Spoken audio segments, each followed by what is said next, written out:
सिद्धार्थ यादव जी, सवाल एक फराज किदवाई ने पूछा था हेमंत करकरे का। मैं आज आपसे पूछूंगी, हेमंत करकरे पर जवाब देने से आप कतरा क्यों रहे? नहीं, कोई कतराने की बात नहीं है। मैं नाविका जी बिल्कुल कैटेगोरिकली आपके शो पर कहता हूं, किसी प्रकार की कोई करकराहट नहीं। हेमंत करकरे भारत के वीर थे, वो 26/11 में शहीद हुए, हमारे एक देश के वीर बेटे थे। और जो भी हमारे देश के ऐसे वीर जिन्होंने अपनी शहादत देश को बचाने के लिए दी गई हो, उसमें कोई दो राय नहीं है। इसमें कोई किसी प्रकार का आप कहें कि कोई कतराता है या कोई दूसरे प्रकार की कोई अपने मन में बात रखता है, तो कोई नहीं सोच सकता। पर इनके लोग देश के वीरों को लेकर के क्या बोलते हैं और इनके देश के लोग हमारे देश के शहीदों को लेकर के क्या बोलते हैं, सेना को लेकर के क्या बोलते हैं, गलवान को लेकर के क्या बोलते हैं, पुलवामा को लेकर के क्या बोलते हैं, दर्द तो वहां पर होता है। देश की सेना आकर के कहे कि हमने ये हमला किया और आप जाकर के कहे कि पेड़ गिर गए थे, आप जाकर के कहे कि पत्थर गिर गए थे, हमने कहा कि हमने सर्जिकल स्ट्राइक करी और आप सबूत मांगते हैं। गलवान में कोई घटना हो और आप विदेशियों पर विश्वास करेंगे और फिर यहां पर बैठ करके बड़े बड़े फ्रीडम इंडेक्स बता रहे हैं, कोई किसी एनजीओ ने कुछ छाप दिया कि देश में डेमोक्रेसी नहीं है। अरे जाकर के उस फ्रीडम प्रेस इंडेक्स का इंडेक्स देखिएगा, पत्रकारों को वहां पे हमसे अच्छी डेमोक्रेसी है। नाविका जी, बराक ओबामा को इन्होंने सपोर्ट किया ना। फराज किदवाई फैक्ट और ओपिनियन में फर्क है, ये बात सिद्धार्थ यादव ने सही कही है। और बराक ओबामा ने ये कहा है कि मनमोहन सिंह ने कोई एक्शन नहीं लिया था 26/11 के बाद और इसलिए उनकी पॉपुलैरिटी कम हो रही थी। ये बात फैक्ट है।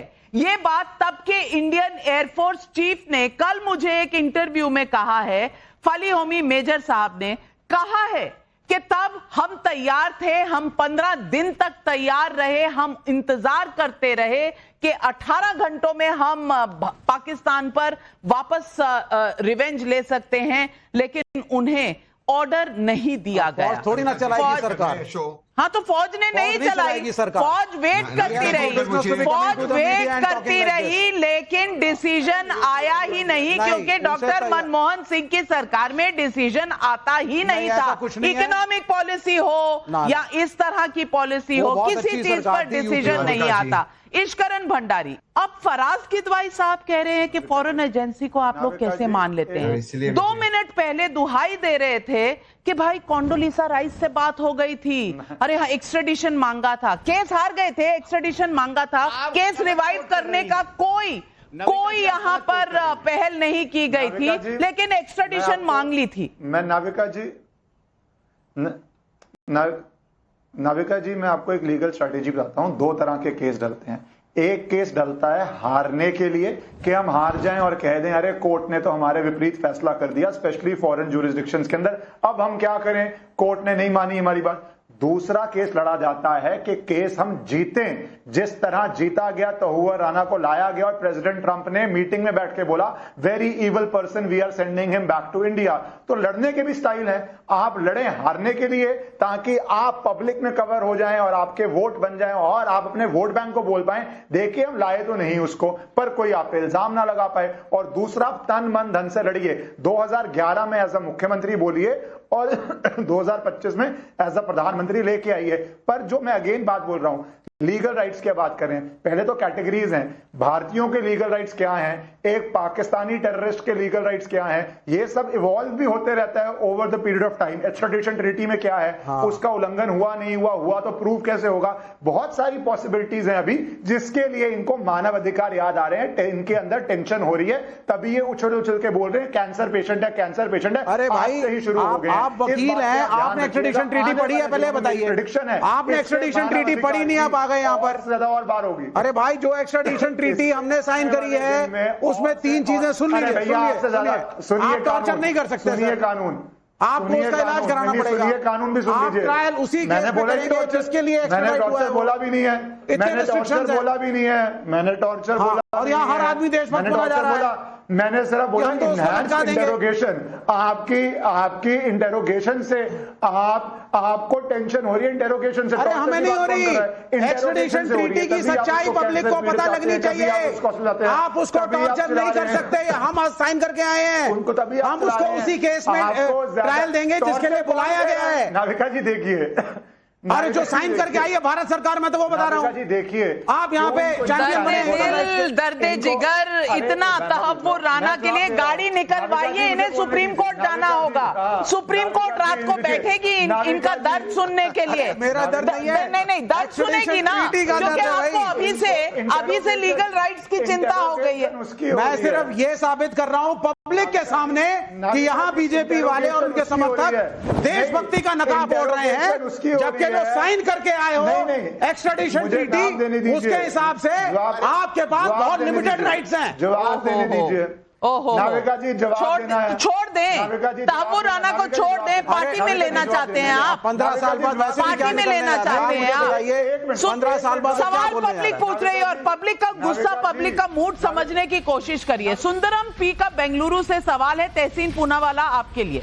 तहव्वुर राना पर आज लीगल राइट्स की बात हो रही है, आगे जाकर मानवाधिकार की बात होगी, ये इधर उधर की बात कब तक होगी? ये सवाल मनीष कटारिया का भी बेगूसराय से आ रहा है। बेगूसराय, अरे भाई याद करिए कहां की जगह है, कन्हैया कुमार की, वहीं गए थे राहुल गांधी के साथ। तहव्वुर राना आया तो ये भारत की जीत है, ना कि किसी एक सरकार की। ऐसा क्यों नहीं सोचते हैं राजनेता? गुड्डू खान लखनऊ से सवाल पूछ रहे हैं, तहव्वुर राना पर इस तरह से बैटिंग की जाती है तो जो राष्ट्रवादी मुसलमान हैं उन्हें भी इसकी वजह से कटघरे में खड़ा होना पड़ता है। ये सूडो सेक्युलर राजनीति कब रुकेगी? आज इन सवालों का जवाब दीजिए तहसीन। बार बार ये सवाल पूछा जा रहा है, पूरा एक परसेप्शन बनाया जा रहा है। मैं बहुत जिम्मेदारी से कह रहा हूं कि कांग्रेस की सरकार बहुत कमजोर थी, वो पाकिस्तान पे अटैक नहीं की 26/11 के बाद। अगर 26/11 में किसी के पर्सनल किसी ने कोई खोया है, मेरे दो मित्र कैजाज और हेमंत करकरे, मेरे दो पर्सनल मित्र, मैं उस पर आऊंगा। लेकिन ये सवाल कभी क्यों नहीं पूछा जाता भाजपा से, माननीय प्रधानमंत्री अटल बिहारी वाजपेयी, स्वर्गवासी प्रधानमंत्री जो आज हमारे बीच नहीं है, कि 2001 के पार्लियामेंट्री अटैक के बाद ऑपरेशन पराक्रमा हुआ, भारत की सेना को खड़ा किया गया और सबसे ज्यादा कैजुअलिटी भारत की सेना में पीस टाइम में उस ऑपरेशन के दरमियान हुआ। क्यों अटैक नहीं किया पाकिस्तान को? तब उनसे सवाल नहीं किया जाता है। ये परसेप्शन गलत है। मैं आपके सवाल पे 26/11 के सवाल पर बताना चाहता हूँ। हेमंत करकरे मेरा दोस्त था, मेरा बहुत करीबी दोस्त था।